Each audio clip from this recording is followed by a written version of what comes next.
Grow up together? Mm-hmm. Yeah. What age? 1. Whoa. Grain, like when we say the grain, we really mean the grain. I didn't come into the picture. I used to go to his house and watch The Incredible Hulk with Ringo back in the day. Yeah, you know what I mean? You couldn't sit on the white couch. You know what I mean? That's so cool that you guys are still friends and working together and everything. Yeah. That's what it is. The Wu-Tang Clan was more than 9 members and that you guys were a part of it. No.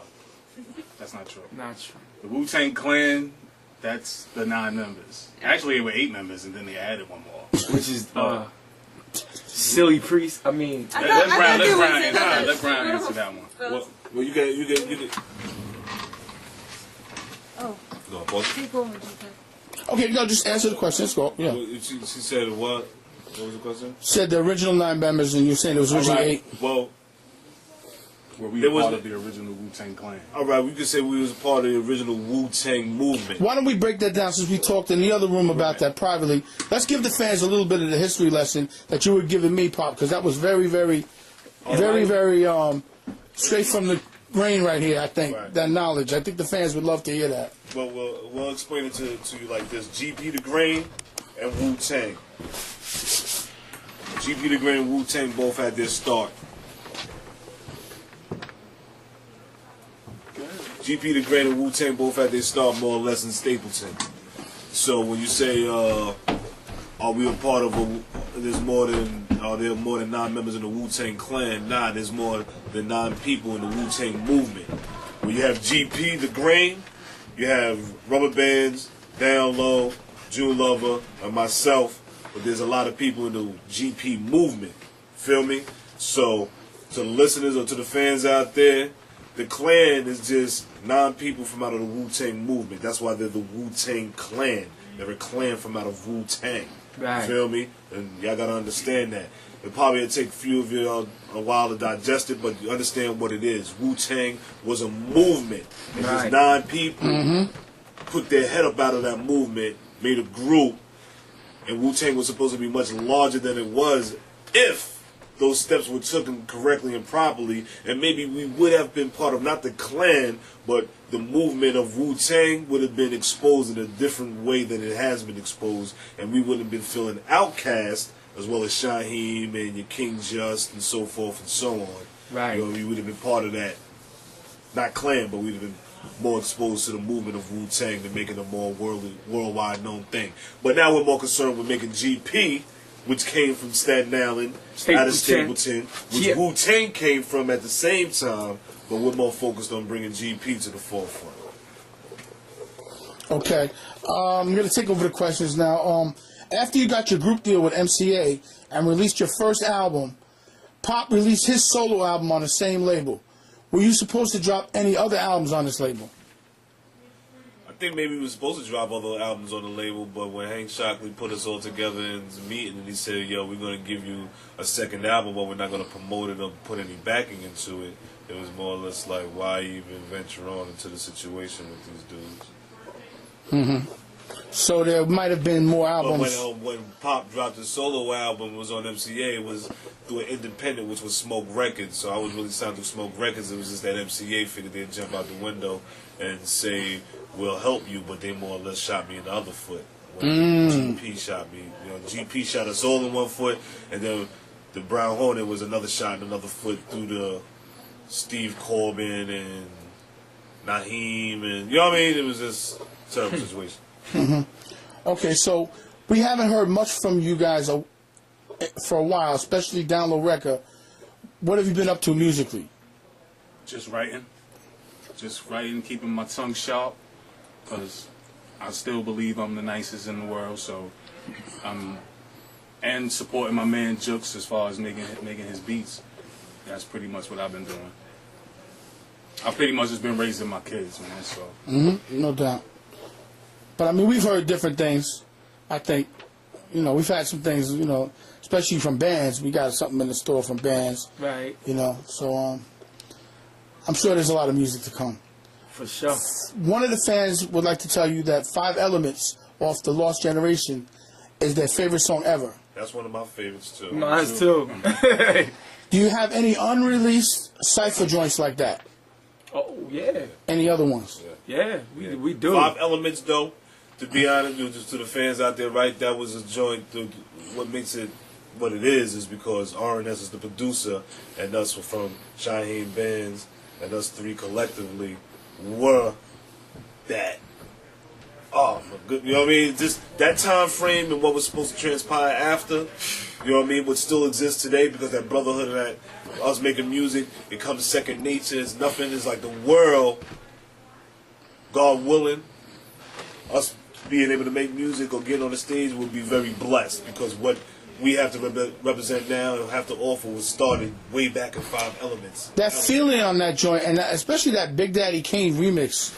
Pass it off. That some of the feeling on there, man, is just incredible. Hip hop, like a new feeling in hip hop at the time. And it got smothered because of Wu-Tang Clan. Yeah, I was gonna say that. Everything that we've done, like Wu-Tang Clan wanted to be, if it doesn't come through us, is not official. And that's what helped smother because like Shaheem was on Virgin Records, which was not really a big hip hop probably label at the time. But that's where the music, what we was doing at the time was coming from. Because none of us had individual deals or wasn't signed as a group when 5 Elements was made. That was something that was on the Shaheem album. But that was bringing us to the forefront to say, all right, there are other MCs on Staten Island that are live. And if these brothers ever get exposed, see, that's the history that we hold. But let me ask you this, because you know, as a hip hop artist myself and a producer, what I'm saying is I had a feeling that I got from that era that I feel like was present on your records and their records in the beginning. Do you think they were trying to hold flavor to what you were doing a little bit, and then they kind of lost it once they got off the island and went into the world? Yeah, of course. Because it seems like to me, and I know the fans are going to be mad at me, but I'm going to speak my mind. It seemed to me always in the 90s like their first album was incredible. They had that feeling like what you guys had. Right. But after that, no. Because the album was dictated. The album definitely I know RNS. dictated. I would like to say something, throw this in the air, and then have you guys, because you will definitely shed light on this. I know RNS helped on that album. Right. Yeah. A lot. A whole lot. Right. And I told some of the fans that they get mad at me when I tell them that Marley helped, Easy Mo B. A couple people had a little influence on the RZA at that time. And what influence did RNS really have on that sound at that time? Well, All of it. I'm going to tell you like this, right? All of it, right? Well, I'm going to tell you like that. I wouldn't say all of it. Okay. But one thing about all, because I remember when I first started dealing with all, and we used to go to New York, and he was in Mr. Moriarty's room. You know what I mean? And we used to make demos for the 49 cent and shit like that. That was like, you know what I mean? We was live then, like that was, you know what I mean? And then also RNS was part of Status, so he always had an ear for music. Right. You feel me? All and his sound, I'm not going to say his sound or whatever the case may be, but he had a way of putting that music together. And I think the way the way people heard him, or just the way that he put his stuff together, not to say that The feeling of it. his sound. It was the feel. Right, the feel, the freshness. And you have to probably ask all because we don't know who all really listened to or who he idolized. Right. He's listening to say who he got his sound from. So to me, Collectively, hold on, but collectively, as we sat down and we know what we wanted to bring to the forefront as representation of where we stood from. You got to remember, we from Staten Island, New York. Nobody's shouting Staten Island out on the motherfucking radio. No, so we had to derive the sound that we had to we had to grab y'all attention. So that liveliness, that freshness, or that feel and that vibe that you received was from individuals that their voices weren't being heard. You know what I mean? Or from producers to where their sound wasn't being heard. Right. So it was it was an underground. It was underground maybe to y'all. It was mainstream to us, but it was different due to the fact it was from Staten Island, and that's what made it different. And that's why it was easier for RZA or anybody to latch on to because they was like they needed something fresh. And maybe they was accustomed to the Big Daddy Kanes or how this one sound and this one sound. Right. But when they got a chance to listen to some homegrown Staten Island shit, it was like, oh, we need that kind of flavor. We need that type of sound. yeah, and Learn from RNS, who's more or less The father of that shit on The Staten father of that Island. sound. I feel like Diary of a Madman was one of the best hip hop beats ever made, man. Yeah. The Gravediggers joint. Yeah. Yeah. I mean, you know that's all. Yeah. I mean, King Justice's first solo, Hey Ya Ho, that's That's RNS too, all yeah. MCs. That's all. Blue Cheese. And all of those are more or less. Oh, really? Yeah, Yeah. yes. He produced them too? Yeah. Wow, how about that? I never knew that. And they still collaborating with each other right now. Right now, yeah. Where is On now? Ours still on Staten Island. He's still holding it down.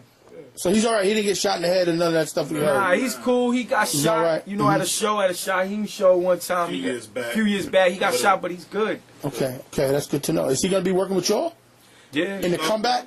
God willing. That'd be Once good. it transpires or whatever the case may Okay. be. Yeah, Hopefully it's an avalanche effect. I know for a fact, you know what I'm saying, every time I speak to him, he's saying, yo, let's get up. You gotta come hear some beats. Just come hear some beats and grab them. You know what I mean? So we gonna work with R, of course. That's great.